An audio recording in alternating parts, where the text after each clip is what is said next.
have you remembered that last year the heated topic around the paper telling a well-known company finally goes to liquidation? Today we are going to talk about corporate failure about this company, Dick Smith. The reason why we choose it because it is absolutely Australian company and it's a very typical case to indicate a corporate failure. Dick Smith was an iconic retail brand in Australia, selling electronic goods, components and project kits until 2016.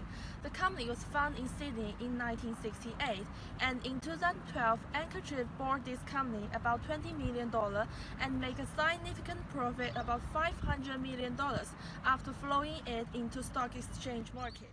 In November 2015, the company writes down 20% of its inventory and launched membrane clearance in the next month. In January 2016, Dick Smith was placed into administration by its creditors. On February, a statement shows that Dick Smith will close all his stores because of a failed attempt to sell the company. The last Dick Smith stores was closed at May 3rd.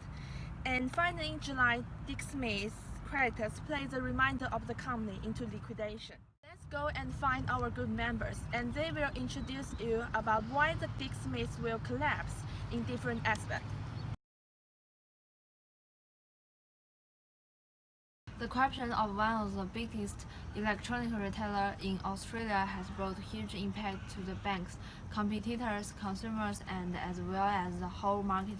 By the time Dick Smith went bankrupt, there was $400 billion worth of debt, including $140 billion to the bank, which has brought huge trouble for the banks as they are not be able to get back the money they borrowed.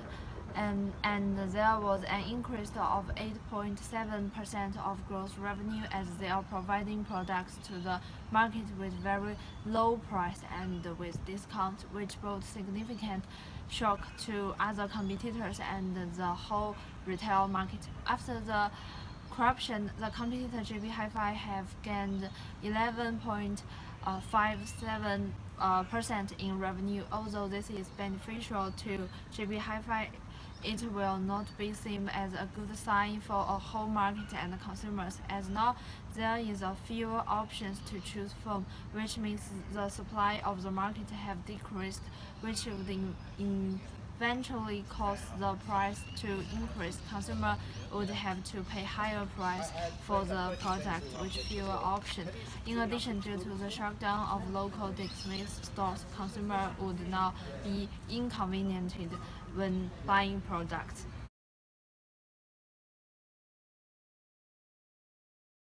Dick Smith's electronic failed because of poor strategy, leadership from the top, and a breach of trust, according to one of its directors, Jimmy Tomlinson, who had pushed to replace Chief Executive Nick Bond. On the 26th November 2012, Anchorage Capital purchased the Dick Smith business from Woolworths for $150 million. On the 4th of December 2013, Dick Smith was floated with market capitalization of $520 million. In January 2016, Dick Smith wound up leaving creditor for more than $260 million short. Banks will get only about half of their money back. Shareholders who got Dick Smith's gift voucher for Christmas will be less lucky, unless the receivers or liquidators go after Anchorage Capital. The problem for Dick Smith was that the brand had no strength in what was and is a very competitive retail segment, and one that has experienced significant structural change and challenges. Unlike a JB Hi-Fi or Harvey Norman, Dick Smith's brand lacked strength and definition under Woolworths, but the management ensuring installed continue a strategy of both expanding the core business and expanding its range to include small appliances, adding a new brand, and making a deep strategic diving into private label. Gary Harvey has noted that Dick Smith's network was stacked with undersized stores in the wrong locations, and in expressing a complete lack of interest in salvaging anything from the wreckage, described the business as a 100% loser.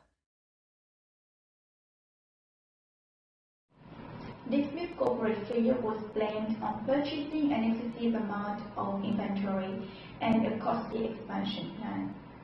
This expansion plan required a considerable amount of financial commitment, and on top of that, Dick Smith had a high-cost store network compared to its competitors. Dick Smith had used all its cash resources and also required a significant amount of borrowing due to the expansion plan. Customers' demand started to change, and Dick Smith began to lose market share. This was because the inventory decisions were not consistent with the changes in the consumer demand, and this was left with considerable levels of obsolete and overvalued stock, thereby leading in a decrease in commercial sales. A rapid current sales was then needed to increase the margin by December 2015. Unfortunately, this did not generate sufficient sales to improve the financial position. Cash receipts were not enough to solve the financial pressures, and Dick Smith could not borrow more money as they already breached the bank covenant. This ratio helps to determine whether a company can finance its assets through liabilities. As of 28 June 2015, Dick Smith had a debt ratio of 0.67. This meant that 67% of their assets was financed with liabilities, which was not a good ratio. Current ratio enables the company to determine whether they can pay their short-term debt obligation. Dick Smith had a current ratio of 1.23, meaning that they had to pay $1.23 for every dollar of liabilities.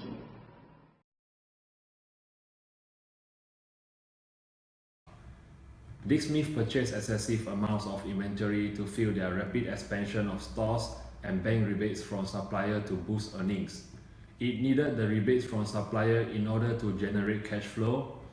When the company's sales performance declined, the rebates would be an easy way to solve the low levels of profitability. There are some serious side effects by using the rebates. Management would decide on what stock to buy based on the rebate attached to the stock rather than customer demand. Rebate-driven buying contributed to the build-up inventory and encouraged poor product mix decisions. Rebate also provided management with a short-term incentive to prefer a certain supplier and product, because the rebate increased profit in the month of purchase rather than when the product was sold. The reliance on rebates ultimately led to slowing of inventory turnover rates because the products were generally less popular with customers. Eventually, heavy discounts were needed to sell the rebated stock, destroying the margin uplift that the rebate sought to achieve, and in some cases, the stock could not be sold at all and became obsolete. Hence, the value of the inventory had to be written down in the financial report. Dick Smith has failed to achieve the CSR. The failure of Dick Smith led to not just a corporate disaster but also a personal disaster. Dick Smith was one of the largest consumer electronics chains in Australia. The corporate failure of Dick Smith would affect thousands more ordinary people, including the employees, the suppliers, as well as the customers. Roughly 3,300 employees of Dick Smith are sick with worry of losing their jobs. Dick Smith suppliers could also lose their business. Besides, its gift cards are now worthless, and that has probably ruined Christmas presents for many families. Marriage will break down, families will have their home taken by the bank, kids will have to move away from their friends, men and women will get stressed and depressed. Dick Smith's performance in society has shown no social responsibility to anybody, as well as to put community at risk.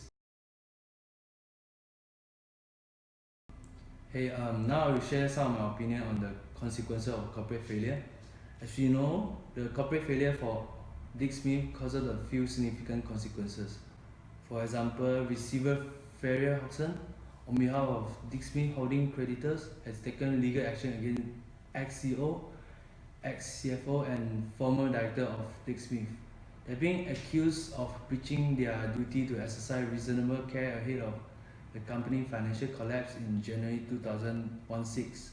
Not only that, Dick Smith lenders, National Australia Bank and HSBC, have brought separate legal action against Dick Smith in relation to the circumstances under which finance were provided to the company.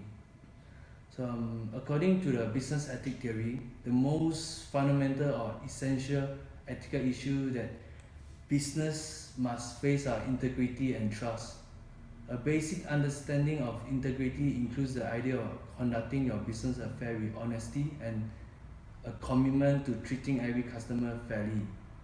A relationship of trust between the company and the customer may be a key to determine the company's success.